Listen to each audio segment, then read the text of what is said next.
Vâng, em muốn Auto quận 12 xin kính chào tất cả mọi người nhé.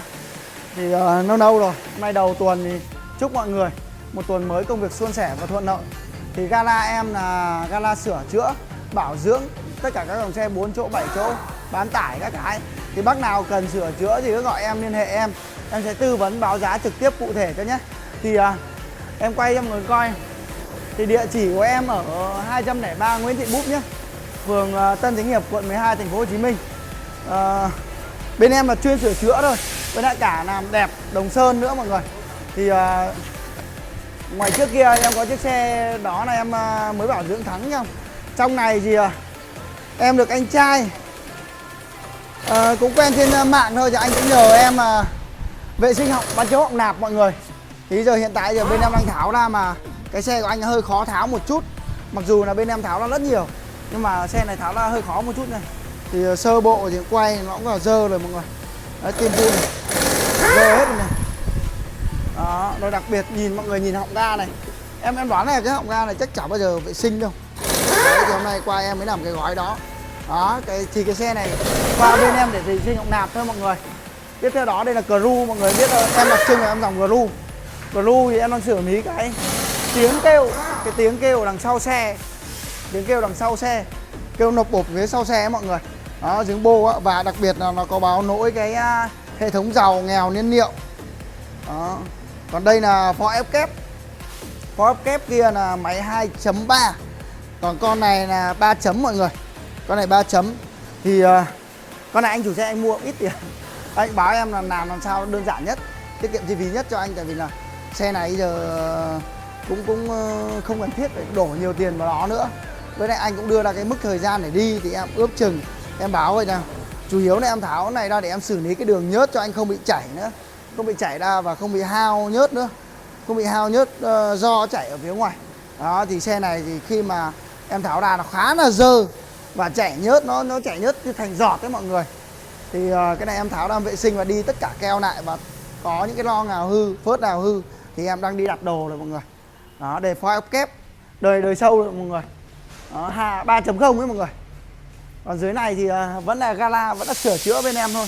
Đợt này thì anh em bên thợ sơn bên em thì có việc thêm, nên là anh em cũng la một chỗ gần chỗ em để anh em làm cho nó thoải mái, và dành lại cái không gian này, không gian riêng này để cho em chuyên sửa chữa mọi người.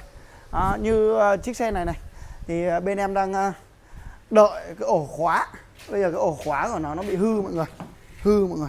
Đợi cái ổ khóa. Giờ thay ổ khóa. Bấm vào bấm vô giờ đây.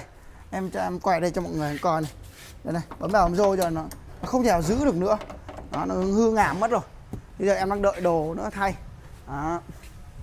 Đó. Nhưng mà nói chứ cái việc chính của bên em ấy là vẫn làm Cru sửa chữa nhiều nhé mọi người.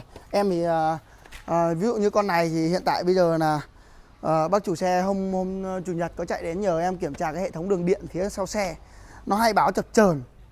Còn con này thì khi mà đánh hết lái ấy thì nó có tiếng kêu mọi người.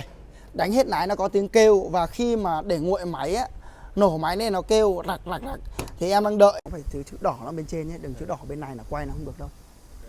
Rồi thì chiếc xe này là vào bên em với tình trạng là đánh lái nó kêu sẹt là một chuyện. Thứ hai nữa là khi mà để nguội máy mọi người, nguội máy để lên ấy, thì nó có tiếng kêu lặc nghe rất khó chịu giữa phần kim loại. Thì em đang nghi ở dàn đầu, thì đợi xíu nữa thợ em sẽ kiểm tra cụ thể và làm. Còn chiếc xe này cũng là kêu, nhưng mà cũng để nguội máy và kêu luôn mọi người. Cũng để nguội máy và kêu. Thì với lại hao nước. Hao nước thì nó hao nước ở phần dưới cái cọng sim mọi người. Cọng sim thì em đã xử lý rồi, em châm lại nước cho ok rồi. Còn đây cũng là Cru này thì vào em nói chung là thứ nhất là bảo dưỡng gần như là khá là nhiều đấy mọi người. Thì em có tháo ra cái bơm. Từ đợi xíu anh bê đồ kia qua đây đã. Tắt máy đi. Chiếc xe này thì em có xuống tận nhà em lấy xe cho bác chủ xe. Sau khi lấy xong thì không phải lấy xe mà xuống sửa chữa xe tại nhà, nhưng mà phát hiện ra nó có khá nhiều vấn đề cần phải xử lý thì anh chủ xe mới có thể chạy được. Còn nếu mà không xử lý thì đi rất là khó chịu. Thứ nhất là thỉnh thoảng đề nâu nâu đề không nổi mọi người, đề không được đó. Thứ hai nữa là khi đề nên được rồi, máy nổ rồi, vòng tua máy và vòng tua km không nên. Thứ ba nữa hệ thống nốc cửa, mở cửa đều không được luôn. Và đặc biệt nó có tình trạng là bị hao nước mọi người. Chiếc ke có tình trạng hao nước, hao cực kỳ nhiều nhé mọi người. Thì cái bình này lúc về dơ lắm, em đã vệ sinh sạch sẽ cho bác chủ xe rồi, để lấy lại cái màu cho nó đẹp, để mọi người khi mà còn có thể nhìn được màu trên màu dưới được đó.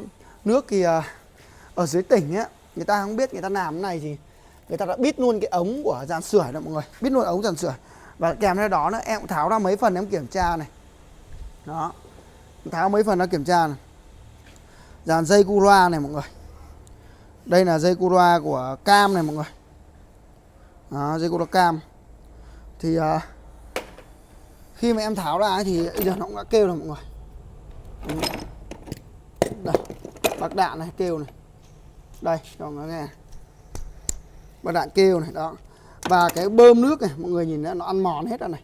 Bây giờ nó chảy ra, em có video quay lại trước khi em tháo lắm, nó chảy ra ghê lắm mọi người đó, đó, ghê lắm. Tiếp theo đó nữa là chạy bị bó thắng mọi người, bó thắng, xe bị bó thắng ghê nữa. Thì em báo bác chủ xe chắc phải thay cái đầu bít tông này thôi đó. Bít tông này thì đặc trưng của nó là hay bị kẹt mọi người đó.